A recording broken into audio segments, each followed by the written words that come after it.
aneh yang pernah saya lihat. Pria dan wanita berada di satu sel yang sama, kamar mandi dan toilet yang sama. Mereka menggunakan bersamaan. Tidak ada seorang pun di sini yang bertanya tentang privasi. Semua orang seperti bayi yang baru lahir. Jika ada yang mengira ini adalah surga, kalau begitu maka Anda salah. Setiap saat Anda akan dipukuli tanpa ampun di sini. Alasannya hanya karena penjara itu menyenangkan. Ada 3 senapan otomatis di atas. Kalau ada yang ingin melarikan diri, dalam hitungan menit dia akan tertembak senapan ini. Pemeran utama Mona baru saja masuk ke penjara ini. Salah satu kepala petugas menjerat lehernya dengan tali, membuatnya berlutut di tanah. Kepala penjara mulai membuka resleting pakaian. Mona tahu apa yang ingin dilakukan kelapa ini. Dia berlutut di tanah dan memohon belas kasihan. Protagonis pria Jack menyelamatkannya. Mona akhirnya selamat, dan Jack dalam masalah besar. Dia dikurung dalam sangkar baja di bawah sinar matahari, sambil memegang batu besar di kedua tangan. Jika saja dia tidak bisa menahannya, maka dia akan tertimpa batu besar ini. Untuk memberikan contoh kepada pendatang baru, komandan penjara memilih salah satu gadis. Di bawah perintah komandan penjara, tahanan wanita harus menghafal aturan penjara. Karena sedikit kesalahan ketika menghafal, gadis itu langsung dipukul, sampai wanita yang terbaring di tanah dan mati. Kejadian ini membuat semua orang takut. Hugo bahkan lebih ketakutan dan merusak mentalnya, ketika hendak membersihkan ikan. Dia bahkan memakan isi perut ikan itu, dan berkata jika ini enak. Setelah Jack dijemur seharian, dia dibawa kembali ke sel. Dia sangat dehidrasi dan kelelahan. Dia hanya bisa merangkak perlahan. Mona memapahnya ke kasur, dan berterima kasih padanya.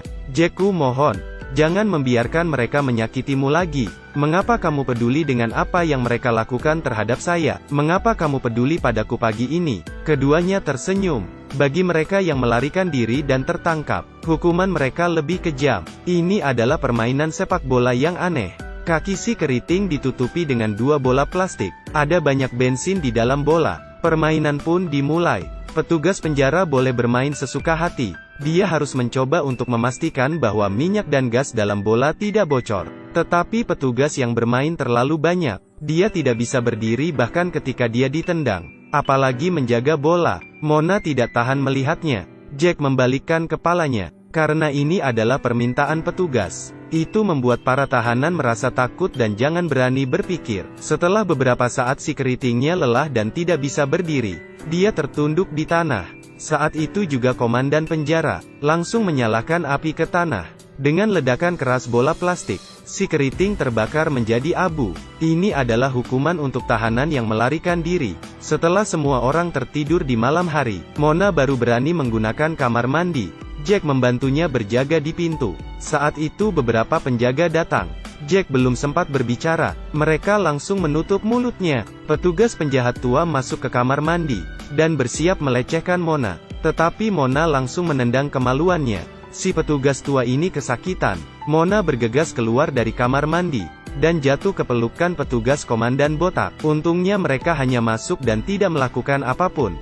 Jack langsung memeluk Mona dan menenangkannya. Hal paling menakutkan di penjara adalah game Battle Royale. Ini adalah permainan kucing dan tikus. Kali ini sebanyak 5 orang dipilih. Jack dan Mona juga ada di antara mereka. Begitu perburuan dimulai, mereka bisa lari ke hutan melalui gerbang langit. Semakin jauh Anda berlari, semakin aman. Selama kamu tidak diburu sebelum gelap, maka mereka boleh pergi. Beberapa orang memasuki hutan secara berkelompok. Pemburu dengan senjata. Beberapa orang yang memasuki hutan berpacu dengan waktu. Jack berusaha menghindari pengejaran, memanjat tebing. Tetapi kepala petugas bisa melihatnya dengan sebuah teleskop. Kepala petugas tua ini membidik dan menarik pelatuknya. Tetapi agar permainan ini semakin menarik, dia sengaja tidak menembak tepat ke arah Jack. Jack melompat ke dalam sungai. Jimmy melarikan diri ke hutan. Dia akan melakukan penyergapan dan mendapatkan senjata. Dia sengaja menginjak tanah dulu. Kemudian dia memanjat pohon. Ketika petugas pengejar dan menemukan jejak kaki, baru saja kepala petugas ini mendapatkan laporan. Tiba-tiba Jimmy langsung melompat di belakangnya, merebut senjatanya. Jesse melompat keluar dan bertemu dengan Jimmy. Dia ingin bekerja sama dengan Jimmy untuk saling menjaga, tetapi Jimmy langsung menolaknya. Dia merasa Jesse hanya akan menambah bebannya. Lebih baik dia berjuang sendirian. Sepertinya dia terlalu mudah. Saya tidak mengerti alasan mengapa pria dan wanita tidak lelah melarikan diri. Jesse berdiri di area terbuka. Siluman monyet mengendarai bulldozer. Melihat itu, Hugo langsung menunduk di tanah dan meloloskan diri. Si monyet melompat turun. Kemudian Hugo langsung menusuk kakinya. Tetapi Hugo ditendang ke tanah oleh si monyet. Glenn ingin membuat ini semakin menarik. Dia tidak ingin langsung menghabisi Hugo. Saya belum pernah melihat cara kejam seperti itu. Siluman monyet sengaja merusak sepatu Hugo dan mematahkan jari kakinya, kemudian memakannya. Si monyet bahkan merasa daging kaki itu seperti daging burung. Agar permainan ini semakin menarik, Glenn membiarkan Hugo berlari di depannya dengan kaki pincang, sedangkan dia mengejar dengan bulldozer. Hugo mulai kelelahan. Mereka terus mengejarnya dengan bulldozer. Ketika Hugo tidak bisa melarikan diri lagi, dia dipukuli oleh siluman monyet dan jatuh ke tanah. Dengan beberapa pukulan, Hugo pun mati.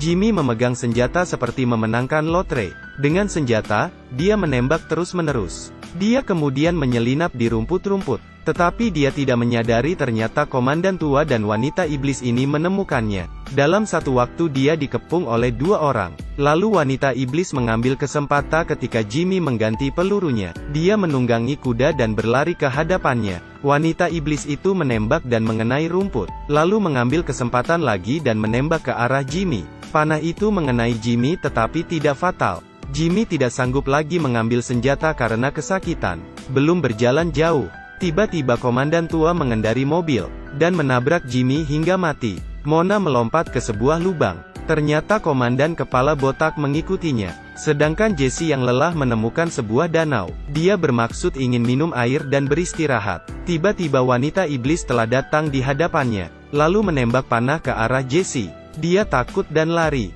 Wanita iblis semakin semangat mengejarnya. Dia sengaja menembak ke sisi lain. Pemburuan ini membuatnya merasa senang. Jesse sangat ketakutan sehingga wajahnya menjadi pucat. Ketika wanita iblis mengisi panah, Jesse bergegas melarikan diri. Wanita iblis naik ke kuda dan mengejarnya hingga ke hutan. Jesse kelelahan dan tidak bisa lari lagi. Dan wanita iblis merasa sudah cukup bermain-main. Jesse terus-menerus memohon padanya. Wanita itu masih mengambil panah. Jack sedang berlari, dihentikan oleh siluman monyet yang bersembunyi di balik pohon. Jack sama sekali bukan lawannya. Jack dipukul dan ditarik sampai ke sudut pohon. Glenn bermaksud ingin menabrak dengan bulldozer. Di saat berbahaya, Jack mematahkan ranting pohon dan menusuk mata siluman monyet. Siluman monyet kesakitan, sedangkan bulldozer tidak bisa dihentikan, dan seketika langsung menabrak siluman monyet. Jack mengambil kesempatan untuk melarikan diri. Mona datang ke ladang tebu dan bergegas masuk ke dalam. Tetapi dengan cepat komandan gemuk dan komandan botak mengejarnya. Untuk memaksa Mona keluar, kepala botak sengaja menyalakan api. Saat itu juga Jack datang. Melihat apa yang dilakukan komandan botak, Jack kemudian masuk ke dalam ladang. Asapnya semakin banyak. Mona hendak berdiri dan bernapas, dan bertemu dengan komandan gemuk. Komandan gemuk itu ingin mengambil kesempatan melecehkan Mona. Untungnya saat itu Jack tiba tepat waktu. Dia merebut senjatanya dan menembak komandan gemuk. Jack mengandeng Mona dan kabur. Api tiba-tiba mengepung komandan gemuk. Seketika hanya teriakan yang tersisa. Komandan botak melihat mereka kabur. Dia tidak sempat mencari si gemuk dan mengejar mereka dengan pisau besar. Jack dan Mona melompat ke air dan pergi ke hilir. Ketika mereka sampai di ujung sungai, mereka menyadari, ini sebenarnya sebuah pulau. Artinya mereka tidak bisa kabur dari sini sama sekali. Saat itu juga, komandan botak mendatangi mereka. Melihat Jack tidak memiliki senjata, Jack juga berbicara tentang seni bela diri. Komandan botak memutuskan menyingkirkan parang dan maju. Selama pertarungan keduanya jatuh ke air. Jack terus-menerus diceburkan ke dalam air. Pada saat kritis Jack menyentuh batu, memukul kepala botak dengan kuat, kemudian melarikan diri. Komandan botak terpaksa menembak. Mona mengambil parang yang ada di tanah. Tepat ketika komandan botak ingin menembak, Mona menebas tangan botak dengan kuat. Jack dan Mona tidak berencana bersembunyi lagi. Mereka memutuskan untuk mengambil inisiatif. Mereka juga bertemu Glenn dengan bulldozernya. Glenn terus menembak dari belakang. Jack membiarkan Mona menarik perhatian Glenn. Tepat ketika Glenn akan menembak, Jack perlahan-lahan mendekati Glenn dari belakang dan menebas Glenn. Saat ini mereka telah mendapatkan mobil dan senjatanya. berjalan ke arah penjara dan menembak. Sesampainya di penjara mereka langsung menabrak pintu. Para tahanan mulai memberontak. Beberapa jet tempur mulai lepas landas. Mereka akan mendukung kamp konsentrasi. Di bawah kepemimpinan 4 penjahat, mereka membuka gudang senjata. Mereka mengambil senjata dan mulai menyerang dengan kejam. Ketika Mona datang untuk menghancurkan ruang pemantauan, wanita iblis itu mengikuti. Tidak disangka Mona dengan mudah mengalahkannya. Walaupun banyak petugas yang tiba, tidak ingin kalah, para tahanan mati-matian melawan. Selama pertempuran antara kedua kelompok, Jack menghabisi kepala petugas tua. Melihat mereka melepaskan bom, Jack dan kawanan buru-buru bersembunyi di hutan. Petugas saja memasuki hutan untuk mencari mereka. Tiba-tiba mereka dibom. Akhirnya Jack dan teman-temannya menang. Sejak itu, mereka menjalani kehidupan yang bahagia di pulau itu. Film perburuan ini pun berakhir sampai di sini. Di mana ada penindasan, di situ ada perlawanan.